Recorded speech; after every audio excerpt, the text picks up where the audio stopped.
ഇന്തോനേഷ്യയിലെ വിനോദസഞ്ചാര കേന്ദ്രമായ ബാലി മാർച്ച് 29-ന് സമ്പൂർണ്ണമായി അടച്ചിടുന്നു. ഇത് നെയ്പൈ എന്നറിയപ്പെടുന്ന ബാലിനീസ് നിശബ്ദ ദിനമാണ്.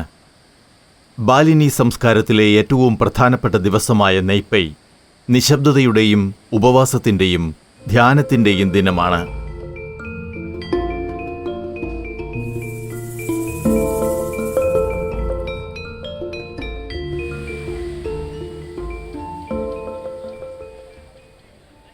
ബാലിനീസ് നിശബ്ദ ദിനം എന്നറിയപ്പെടുന്ന നെയ്പൈ ബാലിയിലെ ഹിന്ദുക്കൾക്ക് പവിത്രമായ ദിവസമാണ്.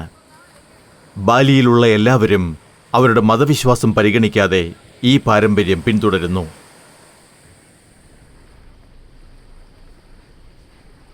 എല്ലാത്തരം യാത്രകളും വിനോദങ്ങളും വിലക്കി ബാലി പൂർണ്ണമായും അടച്ചിടുന്നു. നെയ്പൈയിൽ ബാലിനീസ് പുതുവർഷം പിറക്കുന്നത് ഈ ദിനമാണ്.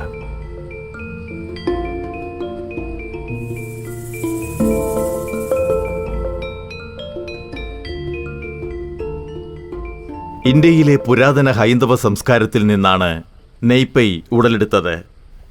ഹിന്ദു പുരാണമനുസരിച്ച് ഭഗവാൻ ശ്രീകൃഷ്ണൻ നരകാസുരനുമേൽ വിജയം നേടിയ ദിവസമാണ് നെയ്പൈയായി ആചരിക്കുന്നത്. 14-ാം നൂറ്റാണ്ടിലാണ് ബാലിയിൽ ആദ്യമായി നെയ്പൈ ആചരിച്ചു തുടങ്ങിയത്. ആ കാലത്ത് മജപതി സാമ്രാജ്യത്തിൻ്റെ ഭരണത്തിലായിരുന്നു ഈ ദ്വീപ്.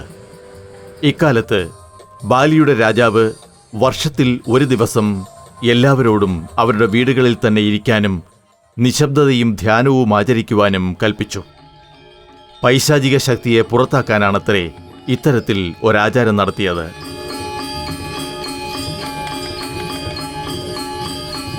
നിശബ്ദതയുടെ മാത്രമല്ല, ആത്മപരിശോധനയുടെ ദിനം കൂടിയാണ് നെയ്പൈ. ഈ ദിവസം ബാലിനീസ് ഹിന്ദുക്കൾ ജോലി, വിനോദം, തീ കത്തിക്കൽ, വൈദ്യുതി ഉപയോഗം എന്നിവയെല്ലാം പൂർണ്ണമായി ഒഴിവാക്കുന്നു. ദ്വീപ് മുഴുവൻ 24 മണിക്കൂറും അടച്ചിടുന്നു. മലിനീകരണമില്ലാത്ത, വെളിച്ചമില്ലാത്ത രാത്രികൾ നക്ഷത്ര നിരീക്ഷണത്തിനായി ആളുകൾ ഉപയോഗിക്കാറുണ്ട്.